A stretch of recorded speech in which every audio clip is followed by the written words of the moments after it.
Welcome to my channel health recipes and beauty. Please like and share and subscribe my channel. అలాగే ఈరోజు video వచ్చేసి carrot egg fry అండి. Carrots ఒక 6 ఇలా తీసుకుని చిన్న ముక్కల కింద కట్ చేసుకున్నాను. ఒక బిగ్ సైజ్ ఆనియన్ ఇలా చిన్న పీస్ కింద కట్ చేసుకున్నాను. అలాగే 2 చిల్లీ అండి. అలాగే పోపుకు కావాల్సినటువంటి ఇంగ్రీడియంట్స్ వచ్చేసి కొంచెం కరివేపాకు, 5-6 ఎల్లుల్లి రెమ్మలు, 1 స్పూన్ జీలకర్ర, 1 స్పూన్ ఆవాలు, 2 ఎగ్స్. స్టవ్ ఆన్ చేసుకుని ఈ విధంగా కళాయి పెట్టుకుని దానిలో కర్రీకి కావాల్సినటువంటి ఆయిల్ని యాడ్ చేసుకోవాలండి. దీనికి కొంచెం ఆయిల్ ఎక్కువే పడుద్ది కాబట్టి 2 టేబుల్ స్పూన్ ఆయిల్ యాడ్ చేస్తున్నాను. ఈ విధంగా ఆయిల్ వేడైన తర్వాత ఫస్ట్ వెల్లుల్లిపాయలు యాడ్ చేసుకోవాలండి. అలాగే నెక్స్ట్ మిర్చి యాడ్ చేసుకోవాలి. క్యారెట్ కొంచెం స్వీట్గా ఉంటుంది కాబట్టి పచ్చిమిరపకాయలు ఇంకా 2 యాడ్ చేసుకున్నా బాగుంటుందండి. ఇప్పుడు పోపు దినుసులన్నీ యాడ్ చేసుకోవాలండి. ఆవాలు, జీలకర్ర, కరివేపాకు.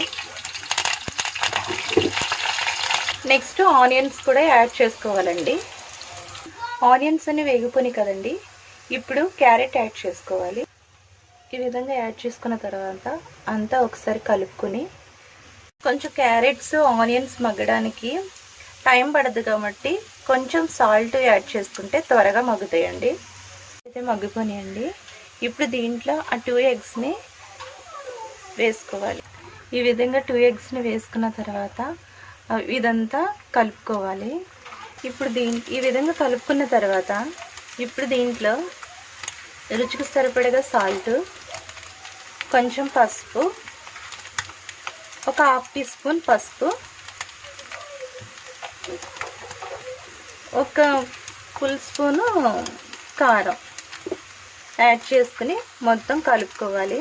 అలాగే ఒక చిటికెడు మిరియాల పౌడర్ వేసుకోవాలండి. ఫైనల్గా రెడీ అయిపోయిందండి. స్టవ్ ఆఫ్ చేసుకుని చారు కాంబినేషన్తో రైస్లో వేసుకుని తింటే చాలా చాలా టేస్టీగా ఉంటుందండి. మీరు కూడా ట్రై చేసి కామెంట్ బాక్స్లో నాకు ఎలా వచ్చిందో షేర్ చేయండి. Thank you.